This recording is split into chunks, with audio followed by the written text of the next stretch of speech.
विधेयक को पुरस्तापित करें। Sir, I introduce the bill.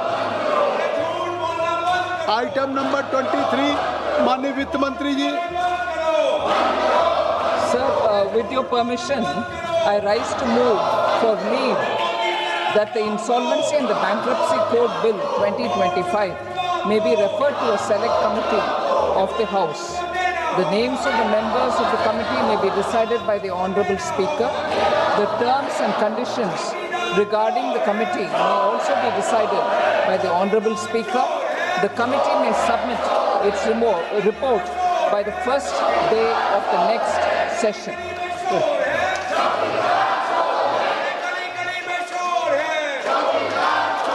आपने सुना कि माननीय वित्त मंत्री जी ने क्या प्रस्ताव किया है? माननीय वित्त मंत्री जी ने क्या प्रस्ताव किया है? टैगोर मणक्कम साहब, सुना आपने? गौरव गोगोई जी, आपने सुना? What finance minister has made a request and has passed a resolution and to seek a support from you. He wanted to send this bill to the select committee. आप select committee सपोर्ट करेंगे या विरोध करेंगे? प्रश्न यह है कि माननीय मंत्री जी द्वारा प्रस्तुत प्रस्ताव को स्वीकृत किया जाए। जो सदस्य प्रस्ताव के पक्ष में वो हाँ कहें, जो सदस्य प्रस्ताव के विपक्ष में वो ना कहें। किसके विरोध में आप ना कह रहे हैं पता है?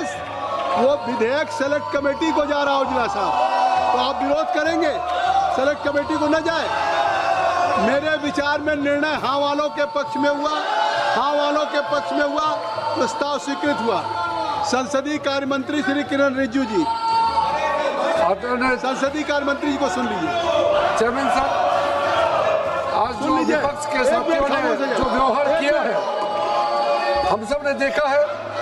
कागज का टुकड़ा फेंक करके चेयर की तरफ और जो गंदा नाराबाजी करके इस तरह से जिस सदन में हम लोग काम करते हैं, जिस सदन में बैठ करके देश को सेवा करते हैं, हम ओथ लेकर के इस सदन में आए हैं, उसी सदन को आप लोग आज कागज उठा करके चेयर के ऊपर फेंक करके आप लोगों ने सदन का गरिमा को गिराया है।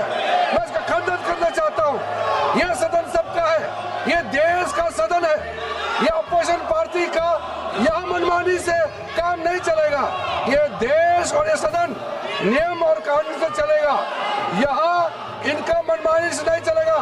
हम लोगों ने जिंदगी भर, हम लोग विपक्ष में रहा है, हम लोगों ने जिंदगी भर ऑपोजिशन में बैठ करके काम किया है।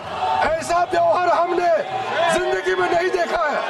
हम लोग भी संघर्ष करते थे, हम लोग भी प्रोटेस्ट करते थे, लेकिन हम लोग तरीके से करते थे। हम लोग कागज फाड़ के या इस तरह का नाटक बाजी करके, गंदे गंदे बातें करके, ये नारा लगा करके, कुर्सी को कागज फेंक करके आप लोगों ने जो इस पूरा सदन का गरिमा को गिराया है, ये बहुत खंडन करता हूँ और देश आपको माफ नहीं करेगा।